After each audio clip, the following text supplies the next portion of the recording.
বিয়েতে মেয়ের বাড়িতে কিরকম অনুষ্ঠান করা যায় শরীয়ত সম্মত? মেয়ের বাড়িতে কিরকম অনুষ্ঠান করা যায়? মেয়ের বাড়িতে আবার কিসের অনুষ্ঠান? বিয়ে হবে, বিয়ের পরে একটা খাবারের অনুষ্ঠান সুন্নাত এবং শরিয়া সিদ্ধ, সেটার নাম ওয়ালিমা, এবং সেটা করবে ছেলে পাত্রপক্ষ।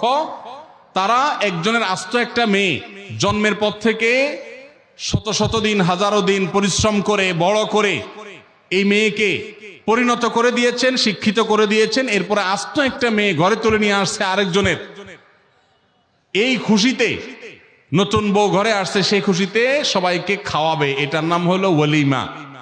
আর মেয়ের বাড়িতে বর পক্ষের লোকজন দলে দলে যে দর কষাকষি করে, না আমাদের 500 লোক হবে, না তাহলে ভাই সাহেব 400 করেন, না হলে থাক আমরা মাঝামাঝি থাকি 450 করি, এই যে দর কষাকষি করে মেয়ের বাড়িতে দলে দলে যে খাওয়া হয়, যেটার নাম আমাদের সমাজে বর যাত্রী দেওয়া হয়েছে, সেটাকে আমি বলি বরযাত্রী।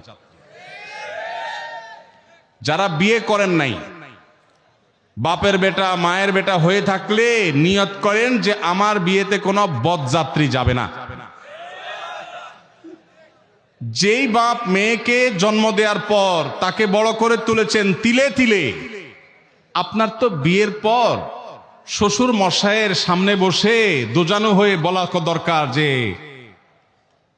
শ্বশুর বাবাজি, আপনার মেয়ে জন্ম থেকে বড় হওয়া, বিয়ে দেওয়া পর্যন্ত এর পিছনে কত লক্ষ টাকা খরচ হয়েছে, আনুমানিক একটা ফিগার বলেন। আমি গরিবের ভূত, একসাথে না হইলেও কিস্তিতে হলেও দিয়ে শেষ করার চেষ্টা করব। এটা বলা উচিত শ্বশুররে। সেটা না করে উল্টা ছোট লোকের মতো 200-300 লোক নিয়ে তার বাসায় গিয়ে খান, লজ্জা হয় না? বেচারা মেয়ে জন্ম দিয়ে কি ভুল করেছে?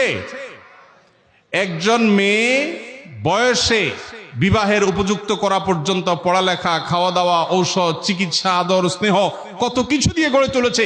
এরপর আস্ত মেয়েটাকে সারা জীবনের জন্য আপনি নিয়ে যাচ্ছেন, সারা জীবনভর শ্বশুরের এই কৃতজ্ঞতা, শাশুড়ির এই কৃতজ্ঞতার দায় আদায় করে শেষ করতে পারবেন না। সেখানে আবার যৌতুক আশা করেন, সেখানে আবার 200-500 লোক নিয়ে তার বাসায় খেতে যান। এর চেয়ে নির্লজ্জতা আরেকটা হতে পারে না। এই জন্য সেটা অবশ্যই জুলুম হবে, এটা পরিহার করতে হবে।